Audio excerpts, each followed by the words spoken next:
Bugungi mavzu juda muhim. 1 iyulgacha ayrim fuqarolar 4 ta muhim ma'lumotnomani tayyorlab qo'ymasa, qo'shimcha to'lovlar, ustamalar yoki qayta hisob-kitob qilinadigan pul mablag'larini vaqtida foydalana olmay qolishi mumkin.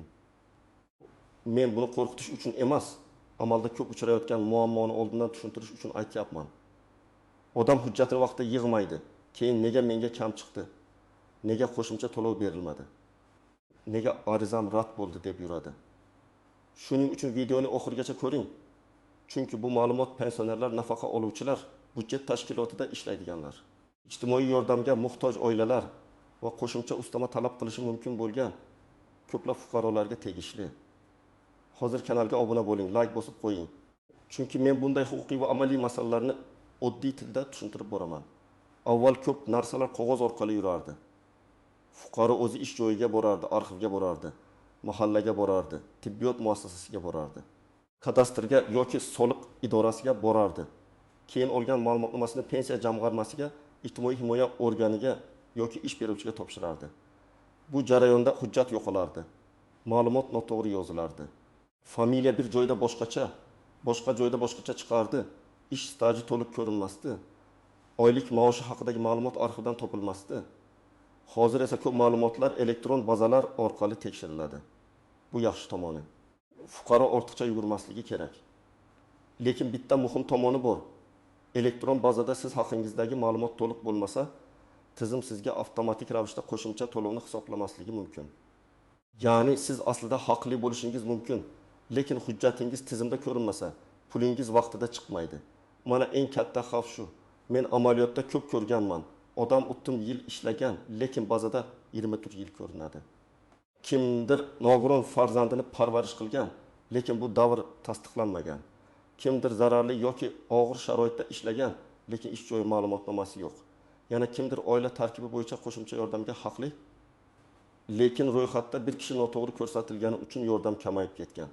Shu sababli 1 iyulgacha vaqtni boy bermasdan 4 turdagi ma'lumotnomani tekshirtirib, kerak bo'lsa rasmiylashtirib qo'yish kerak. Eng birinchi va eng muhim hujjat bu ish staji haqidagi ma'lumot. Masalan, pensiyaga chiqayotganlar, pensiyasi qayta hisoblanishi mumkin bo'lganlar, uzoq yillar ishlagan pensionerlar, ish joyi yopilib ketgan korxonalarda ishlaganlar bunga alohida e'tibor berishi kerak.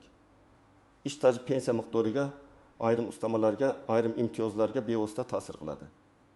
Masalan, bir fuqaro 1992 yildan 2005 yilgacha zavodda ishlagan. Zavod keyin yopilgan, hujjatlar arxivga topshirilgan.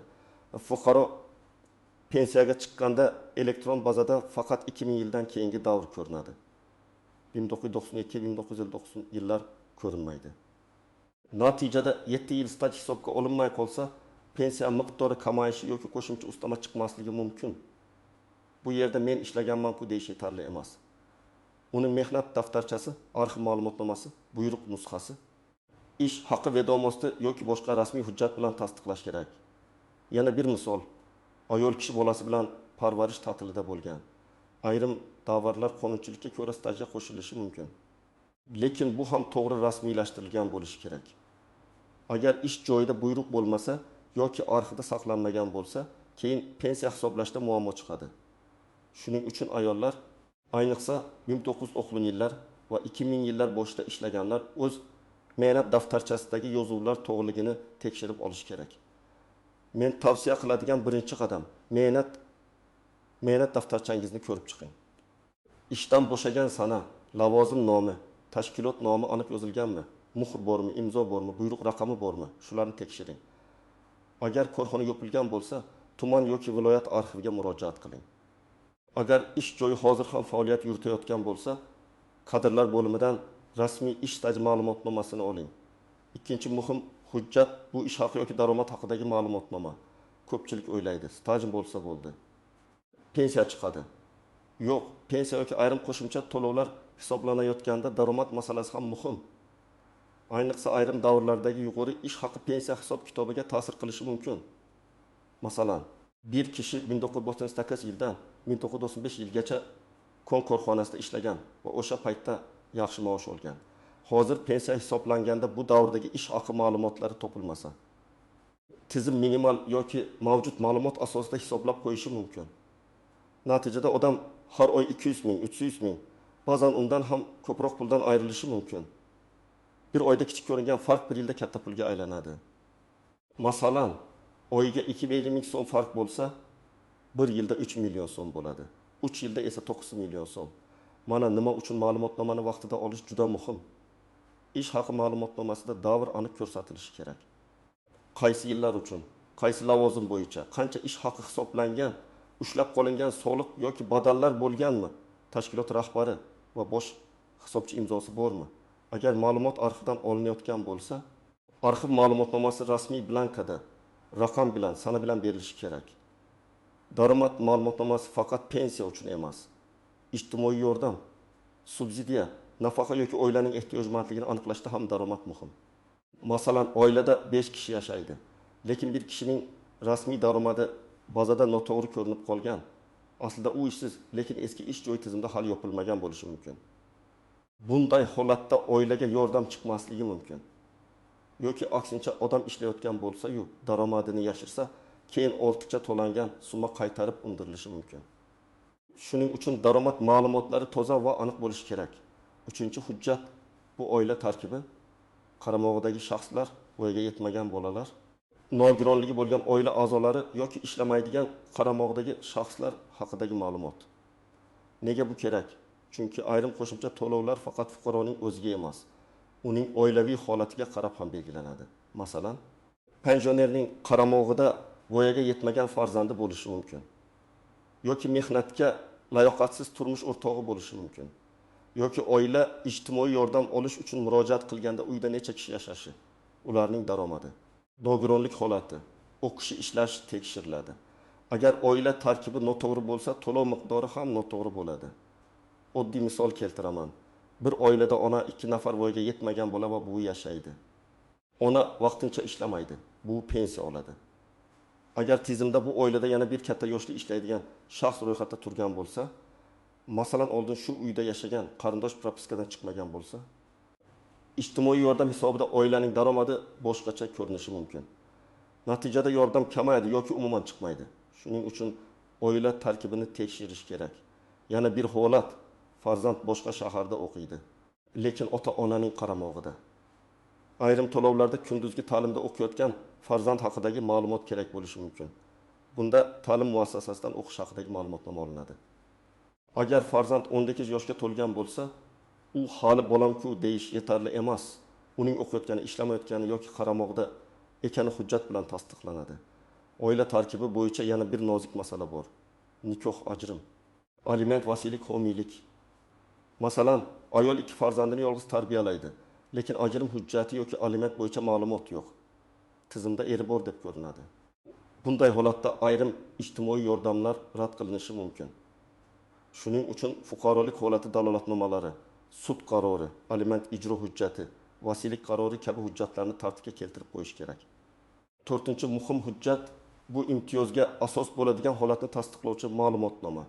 Bu nogironlik, zararli mehnat sharoiti, urush yoki mehnat faxriysi maqomi, boquvchisini yo'qotganlik holati, yolg'iz pensionerlik, parvarishga muhtojlik yoki boshqa maxsus maqom bo'lishi mumkin.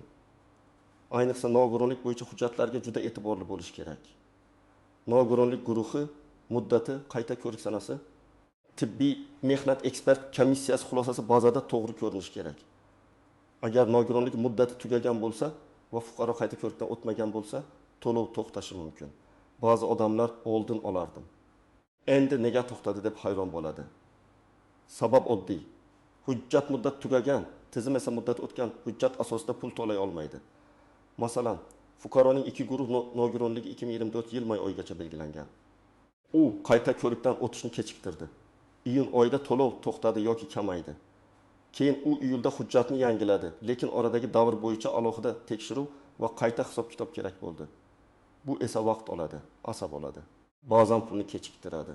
Shuning uchun iyulgacha nogironlik muddati, guruh, xulosa va elektron bazadagi holatni tekshirib qo'yish kerak. Zararli yoki og'ir mehnat sharoitida ishlaganlar ham ehtiyot bo'lsin. Masalan, kimdir yer osti ishlarida, kimdir kimyoviy ishlab chiqarishda, kimdir issiq sexda, kimdir tibbiyotda yuqumli xavfli bo'limda ishlagan bo'lishi mumkin. Bunda ishlar bo'yicha ayrim imtiyozlar. erta pensiya yoki qo'shimcha hisob-kitoblar bo'lishi mumkin. Lekin bu og'zaki gap bilan emas. Ish joyi ma'lumotnomasi, lavozim yo'riqnomasi, ish sharoiti tasnifi, buyruq va arxiv hujjatlari bilan tasdiqlanadi. Men birinchi navbatda pensiyaga chiqish arafasida turgan fuqarolarga murojaat qilaman. Agar sizning pensiyaga chiqishingizga 6 oy, 1 yil yoki 2 yil qolgan bo'lsa ham, hujjatlarni hozirdan tekshiring. Pensiya yoshiga yetgan kuni yugurishni boshlamang. Chunki arxivdan ma'lumot olish 3 kun emas, ba'zan 15 kun, 30 kun, ba'zan undan ham ko'proq vaqt olishi mumkin. Ikkinchi guruh hozir pensiya olayotgan. Lekin pensiyasi kam hisoblanadi deb o'ylayotganlar.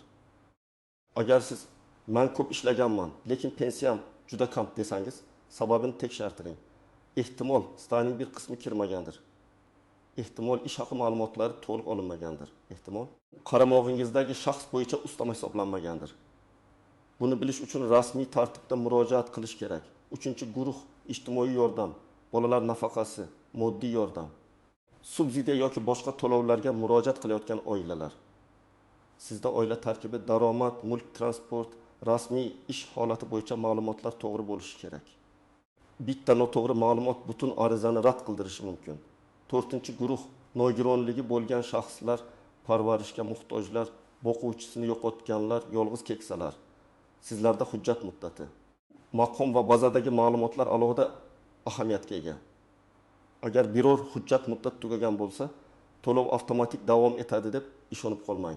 Endi bir narsani aniq aytaman. Hamma bir varakayga vahima qilib. Barcha idoralarga yugurishi shart emas. Agar sizning barcha ma'lumotlaringiz elektron bazada to'liq bo'lsa, ish stajingiz ko'rinib tursa, daromadingiz rasmiy bo'lsa, oilaviy holatingiz o'zgarmagan bo'lsa, nogironlik yoki imtiyoz hujjatingiz muddati amalda bo'lsa, siz faqat tekshiruv qilib qo'ysangiz yetadi. Masalan, 2010 yildan keyin faqat rasmiy tashkilotlarda ishlagan, ish haqi kartaga tushgan, soliq va badallar to'langan. Mehnat daftarchasi elektron tizimda yuritilgan fuqaroda odatda muammo kamroq bo'ladi. Lekin baribir xato bo'lishi mumkin. Familiya almashgan, pasport yangilangan, JSHR noto'g'ri kiritilgan. Tashkilot nomi o'zgargan bo'lishi mumkin. Shuning uchun menda hammasi joyida deb butunlay beparvo bo'lmaslik kerak.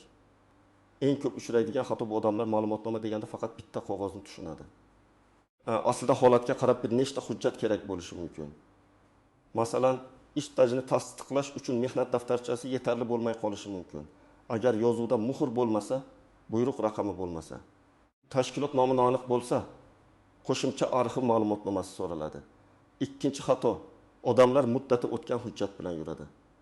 Nogironlik ma'lumotnomasi, o'qish ma'lumotnomasi, oila tarkibi ma'lumotnomasi, daromad ma'lumotnomasi har doim ham abadiy amal qilmaydi. Ayrimlari faqat ma'lum muddat uchun beriladi. Shu sababli o'tgan yili olganman degan gap har doim ham yetarli emas. 3-xato, og'zaki maslahatga ishonib qolish. Qo'shni aytdi, tanish aytdi, Telegramda yozishdi degan gap bilan ish bitmaydi. Har bir fuqaroning holati alohida. Bir odamga kerak bo'lgan hujjat boshqasiga kerak bo'lmasligi mumkin. Shuning uchun rasmiy manbadan, mas'ul idoradan yoki mutaxassisdan aniqlashtirish kerak. 4-xato, arizada noto'g'ri yozish. Masalan, fuqaro pensiyamni oshirib bering deb umumiy yozadi. Lekin nimaga asosan oshirish kerakligini ko'rsatmaydi. To'g'ri yondashuv shunday. Falon yildan falon yilgacha bo'lgan ish stajimni hisobga olishni so'rayman. Falon davrdagi ish haqi ma'lumotnomasi asosida qayta hisoblashni so'rayman. Qaramog'imdagi shaxs bo'yicha qo'shimcha to'lovni belgilashni so'rayman. Ariza aniq bo'lsa, javob ham aniq bo'ladi. 5-xato, hujjat topshirilganini tasdiqlovchi dalilni olmaslik. Men doim aytaman. Biror idoraga ariza topshirsangiz, ro'yxatdan o'tgan raqamni oling. Onlayn topshirsangiz, ariza raqamini saqlab qo'ying. Qog'ozda topshirsangiz, nusxasiga qabul qilingan sana va imzo qo'ydiring. Chunki keyin topshirgan edim deyishning o'zi yetarli bo'lmaydi. Endi nima qilish kerakligini bosqichma-bosqich aytaman. Birinchi qadam, o'zingizga tegishli holatni aniqlang. Siz pensiyaga chiqmoqchimisiz? Pensiya olayapsizmi? Ijtimoiy yordam so'ramoqchimisiz? Nogironlik bo'yicha to'lov olayapsizmi? Qaramog'ingizda shaxs bormi? Zararli ishda ishlaganmisiz? Shuni yozib chiqing. Oddiy daftar oling va menga qaysi to'lov tegishli bo'lishi mumkin deb ro'yxat tuzing. Ikkinchi qadam, shaxsiy hujjatlarni tayyorlang. Pasport yoki ID karta, JSHR, nikoh yoki ajrim hujjati, farzandlar tug'ilganlik guvohnomasi, mehnat daftarchasi, pensiya guvohnomasi, nogironlik hujjati, bank karta ma'lumotlari, ariza topshirish uchun telefon raqam va elektron manzilingiz tayyor bo'lsin. 3-qadam, ish staji bo'yicha tekshiruv qiling. Agar ish joyingiz faol bo'lsa, kadrlar bo'limiga murojaat qilib, ishga kirgan va chiqqan sanalar, lavozimlar, buyruqlar bo'yicha ma'lumotnoma so'rang. Agar korxona yopilgan bo'lsa, arxivga murojaat qiling. Arizada tashkilot nomi, ishlagan yillaringiz, lavozimingiz, imkon qadar bo'lim yoki sex nomini yozing. Qancha aniq yozsangiz, arxiv hujjatni shuncha tez topadi. 4-qadam, ish haqi yoki daromad ma'lumotlarini oling. Agar pensiya yoki qayta hisob kitob uchun kerak bo'lsa, aynan kerakli davrni ko'rsating. Masalan, 1990-1995 yillar uchun ish haqi ma'lumotnomasi deb yozing. Agar ijtimoiy yordam uchun kerak bo'lsa, oila a'zolarining rasmiy daromadini tekshiring. Ishsiz bo'lgan shaxslar bandlik organida ro'yxatda turishi kerak bo'lishi mumkin. 5-qadam, oila tarkibini tartibga keltiring. Uyda kim ro'yxatda turibdi, kim amalda yashaydi, kim boshqa joyda yashaydi, farzandlar qayerda o'qiydi, aliment bormi, vasiylik bormi, shularni tekshiring. Agar ro'yxatda ortiqcha odam turgan bo'lsa, uni hal qiling. Agar farzand kunduzgi bo'limda o'qisa, ta'lim muassasasidan ma'lumotnoma oling. Agar ajrim bo'lgan bo'lsa, sud qarori yoki FHDYO hujjatini tayyorlang. 6-qadam, imtiyoz hujjatlarini tekshiring. Nogironlik muddati tugamaganmi? Qayta ko'rik sanasi qachon?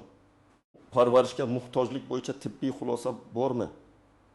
O'quvchisini yo'qotganlik bo'yicha hujjatlar to'liqmi? Zararli ish sharoiti tasdiqlanganmi? Shularni birma-bir ko'ring. Agar muddati tugashiga yaqin bo'lsa, oxirgi kungacha kutmang. 7-qadam, rasmiy ariza bering. Arizada kimga murojaat qilayotganingizni, o'zingizning FSH, pasport yoki ID ma'lumotlaringizni, telefon raqamingizni, talabingizni aniq yozing. Menga tegishli qo'shimcha to'lovlarni hisoblash uchun falon hujjatlarni ko'rib chiqishingizni so'rayman deb yozish mumkin. Arizaga hujjatlar nusxasini ilova qiling. Hujjat topshirilgani tasdiqlovchi raqamni albatta saqlang. Pensiya. Staj va qayta hisob kitob bo'yicha odatda pensiya jamg'armasi bo'limlariga yoki davlat xizmatlari markazlariga murojaat qilinadi. Ayrim xizmatlar yagona interaktiv davlat xizmatlari portali orqali ham amalga oshiriladi. Ish staji va ish haqi eski korxonaga tegishli bo'lsa, korxonaning o'ziga yoki davlat arxiviga murojaat qilinadi.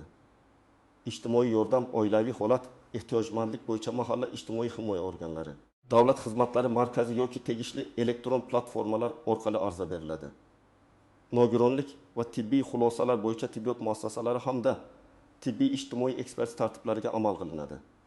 Kadastr, mulk, yashash joyi, propiska masalalarida tegishli davlat xizmatlari markazi yoki mas'ul idoralar yordam beradi.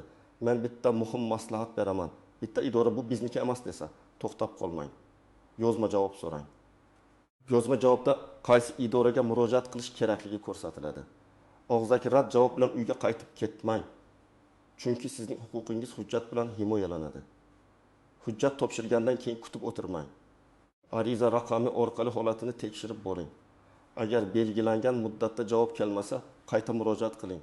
Agar rad javobi kelsa, rad etish sababi yozilgan bo'lishi kerak. Sababni o'qing, hujjat yetishmayaptimi? Ma'lumot mos kelmayaptimi? Muddat tugaganmi? Daromad yuqori chiqdimi? Staj tasdiqlanmadimi? Sababni bilmasdan turib keyingi qadamni tanlab bo'lmaydi. Agar siz rozi bo'lmasangiz, yuqori turuvchi organga yoki sudga murojaat qilish huquqingiz bor. Lekin bundan oldin hujjatlaringizni yana bir marta tekshirib chiqing. Ba'zan masala oddiy xato bilan bog'liq bo'ladi. Familiyada bitta harf noto'g'ri, sana noto'g'ri, tug'ilgan yil noto'g'ri, tashkilot nomi eski nom bilan berilgan. Bunday xatolar tuzatilsa, masala hal bo'lishi mumkin. Demak, 1 iyulgacha eng muhim 4 yo'nalishni tekshirib qo'ying. Ish staji, ish haqi yoki daromad, oila tarkibi va qaramog'idagi shaxslar, imtiyoz yoki nogironlikni tasdiqlovchi hujjatlar. Bu hujjatlar tartibda bo'lsa, siz qo'shimcha to'lov, ustama, qayta hisob kitob yoki ijtimoiy yordamdan vaqtida foydalanish imkoniyatini oshirasiz. Agar hujjatlar tartibsiz bo'lsa, pulingiz kechikishi, kamayishi yoki umuman chiqmay qolishi mumkin. Men sizga maslahatimni aniq aytaman. Oxirgi kunni kutmang. Bugun hujjatlaringizni ko'ring, kerakli joyga murojaat qiling, ariza raqamini saqlang, javobni nazorat qiling. Agar sizda shunday holat bo'lgan bo'lsa, izohlarda yozing. Qaysi ma'lumotnoma sizga kerak bo'ldi? Qayerda qiynaldingiz? To'lovingiz qayta hisoblandimi yoki yo'qmi? Bu boshqa odamlarga ham foyda beradi. Video foydali bo'lgan bo'lsa, like bosing, kanalga obuna bo'ling va yaqinlaringizga yuboring. Chunki bitta vaqtida olingan ma'lumotnoma bir oilaning muhim pulini saqlab qolishi mumkin.